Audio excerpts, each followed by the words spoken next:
बिस्मिल्लाहिर्रहमानिर्रहीम, अस्सलाम वालेकुम। बेकरी से फ्रूट केक और प्लेन केक तो सबके घर में आता है, चाय के साथ शौक़ से खाया जाता है। आज मैं आपको बिल्कुल परफेक्ट तरीके से बेकरी स्टाइल टी केक बनाना सिखाऊंगी। ये फ्रूट केक की रेसिपी है जो हम बग़ैर अवन के पतीले में बनाएंगे और बिल्कुल परफेक्ट केक बन के तैयार होगा। और अगर आप फर्स्ट टाइम भी केक बना रहे हैं ना, तो आपसे एकदम परफेक्ट बनेगा।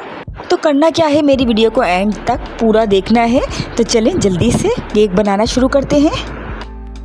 सबसे पहले पतीले को प्री हीट करने हल्की आंच पर रख दें। सेकंड, ये पैन ले लें।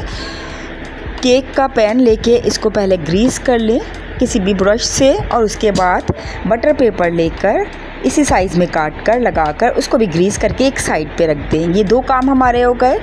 नंबर 3 स्टेप है कि एक बॉल लेंगे खाली और उस पर छलनी रखेंगे और 1 कप मैदा और 1/4 कप यानी 1/4 कप मैदा डालेंगे। लेवल 1 टीस्पून बेकिंग पाउडर डालेंगे और 2 टेबल स्पून मिल्क पाउडर डालेंगे। इससे अच्छा टेस्ट आ जाता है, नहीं है तो स्किप कर दें। अब इसको छान के एक साइड पे रख लेंगे। ये 3 स्टेप हमारे हो गए केक के। अब 4th स्टेप में हमें चाहिए एक बॉल में मक्खन। तो ये अनसॉल्टेड बटर है और रूम टेम्परेचर पे सारी चीज़ें होनी चाहिए। रूम टेम्परेचर बटर है और आपको लो कॉस्ट अगर बटर मैं बताऊं तो ये बटर लो कॉस्ट है न्यू टाउन का, और ये दूसरे मक्खन के मुकाबले में बहुत लो कॉस्ट है।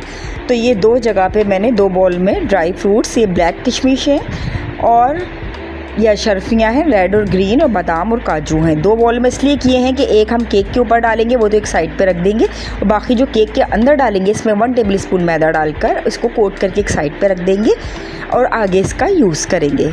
ये सारे स्टेप हो गए। अब आते हैं अपनी बनाने के लिए। तो ये 3/4 कप पिसी हुई चीनी ली है, घर में ही पीस ली थी, और ये 150 ग्राम्स बटर है, यानी कि 200 ग्राम्स लेके उसमें से 50 ग्राम्स निकाल दें और चीनी डालकर पिसी हुई 3/4 कप इसको बीट करेंगे। जब ये क्रीमी टेक्सचर में आ जाएगा, फ्लफ़ी सा हो जाएगा, तो हमें 3 अंडों की ज़रूरत है। 3 अंडे भी रूम टेम्परेचर है, फ्रिज में तो पहले से निकाल के रख दें। एक एक करके अंडा डालेंगे, एक अंडा डालेंगे, फिर बीट करेंगे, फिर दूसरा अंडा डालेंगे, फिर बीट करेंगे, और तीसरा अंडा डालेंगे, फिर बीट करेंगे। आप चाहें तो हैंड विक्स से भी ये काम कर सकते हैं, लेकिन उसमें थोड़ा सा टाइम लगता है, इसलिए मैं इलेक्ट्रिक बीटर का यूज़ कर रही हूँ। या ग्राइंडर में भी आप ये काम कर सकते हैं, जैसे कि पहले मैंने केक बताया था वो ग्राइंडर में ही बताया था। आप 1/2 टीस्पून वनीला एसेंस डालेंगे, इसको भी बीट करेंगे। अब ये जो हमने मैदा बेकिंग पाउडर छान के रखा था, इसको 2 से 3 बैजिस में डालेंगे और फोल्ड करेंगे। आप मशीन का यूज़ नहीं करना, बीटर का यूज़ नहीं करना, सिर्फ स्पैचुला की मदद से डालकर हल्के हाथ से हम फोल्ड करेंगे। इससे केक लाइट बनता है। इस टाइम पे मशीन का यूज़ करने से केक थोड़ा सा हैवी हो जाता है। तो कट फोल्ड इस तरह वाला मेथड करेंगे। ये अब इसमें हमने जो कोट करके रखे थे ड्राई फ्रूट्स, अशरफियाँ वगैरह, 1 टेबल स्पून मैदे में वो भी डालकर फोल्ड कर लेंगे।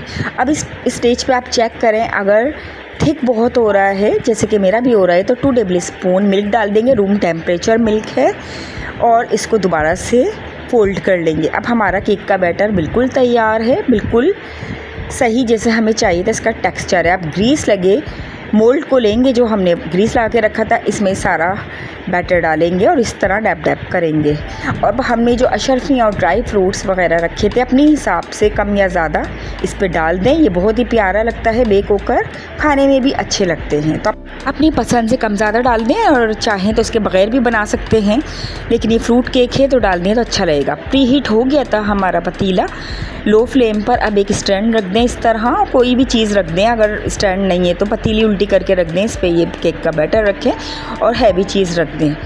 अब ये 1 घंटा हो चुका है। 1 घंटे के बाद मैं इसे खोल रही हूँ और ये देखें क्लीन और ड्राई है। केक पे खूबसूरत सा कलर आ चुका है। केक को जब तक बेक करना है जब तक खूबसूरत सा कलर ना आ जाए और टूथपिक बिल्कुल ड्राई ना निकले। तो ये दोनों चीज़ें हो चुकी हैं, कलर भी आ गया है, टूथपिक भी ड्राई निकली है। हमारा ज़बरदस्त सा केक बेक हो गया है। बहुत ही प्यारी खुशबू आ रही है इस टाइम किचन में, लेकिन अभी ये बहुत गर्म है, इसको ठंडा कर लेंगे और ठंडा करने के बाद इसको हम निकालेंगे, डीमोल्ड करेंगे। तो प्लेट में इसको इस तरीके से बटर पेपर इसका हटा लें, और पीछे से भी कितना खूबसूरत गोल्डन कलर आया है माशाल्लाह से हमारा। और ये बहुत ही ज़बरदस्त हमारा केक पतीले में ही बेक हुआ है बग़ैर अवन के।